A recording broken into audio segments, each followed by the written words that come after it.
It's time again to recap the latest news from the solar PV industry, compiled by the American Solar Energy Society. I'm Jay Warmke with SolarPVTraining.com, and this is what's happening in the wonderful world of solar for the week of October 20th. Now, Hurricanes Milton and Helene knocked out power for millions of customers and devastated electrical infrastructure within the southeastern United States. But residential solar and storage company Sunnova reports that about 98% of its rooftop solar installations were completely unaffected by these two recent storms. And D3 Energy says that its floating or photovoltaic solar arrays in Florida were sustained no damage during Hurricane Milton. According to Sunnova, systems remained intact for about 19,000 customers in Florida during Hurricane Milton, and more than 13,000 customers across the southeast during Hurricane Helene, even when power infrastructure was knocked out or unable to deliver electricity to their customers. In August, Sunnova powered more than 54,500 customers in Puerto Rico through Tropical Storm Ernesto, and during that storm, local utilities lost power to more than half of the residents on the island for a 7-day period of time, but Sunnova reported that 98.5% of all of their systems were operational and completely undamaged during that time period. Duke Energy did report that one of its large arrays took a direct hit by a tornado during Hurricane Milton at Lake Placid Solar Power Plant in central Florida. The damage was limited to the westernmost quadrant of the facility, leaving most of the power plant intact and still operational.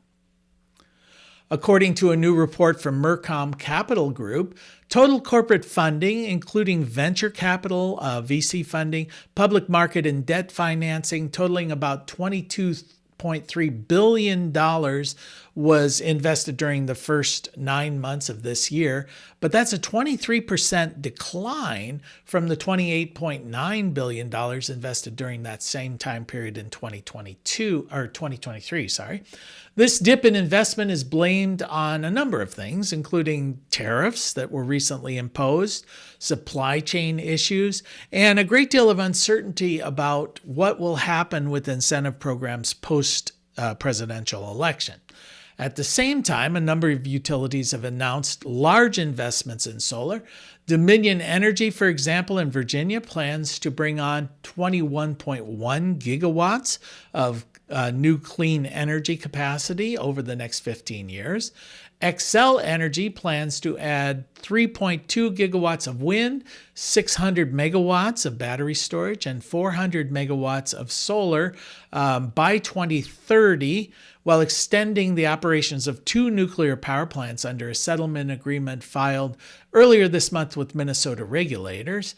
And the New York Power Authority's draft strategic plan for expanding the state's renewable energy portfolio proposes 40 new projects representing 3.5 gigawatts of capacity from solar, onshore wind, as well as battery storage. 2023, just to emphasize the point, was a record year for utility-scale PV deployment, according to a recent report issued by Berkeley Labs. 2023's addition of 18.5 gigawatts AC brought a cumulative installed capacity on the grid of 80.2 gigawatts across 47 states. ERCOT in Texas added the most new capacity in 2023 with 4.2 gigawatts, followed by non-ISO southeastern states with 31.1 gigawatts. PJM brought online 2.8 new gigawatts of solar. Casio in California brought on 2.7 gigawatts. MISO in the Midwest there at 2.7 gigawatts. And non-ISO Western regulatory area 2.5 gigawatts. Installation costs for these larger systems continue to fall in 2023. Relative to 2022, capacity-weighted averages decreased by 8% to $1.43 per watt AC, or AC output, or that's about $1.08 per watt DC. Utility scale PV's levelized cost increased slightly last year to $46 per megawatt hour produced prior to any kind of tax incentives, but fell fairly dramatically when you add in the federal incentives down to $31 per megawatt hour. Now, at $31 per megawatt hour, solar is by far the least expensive form of energy available to these utilities. It's lower than wind by a little bit, $35 per megawatt hour. It's about half the cost of natural gas at around $59 per megawatt hour, less than a third the cost of coal, which comes in at about $107 per megawatt hour, and just a whole bunch cheaper than nuclear, which is the most expensive at $168 per megawatt hour. A new study by Lawrence Berkeley National Labs has found that adding 1 hour of storage to existing wind and solar power plants increases the value of those power plants by about 49%.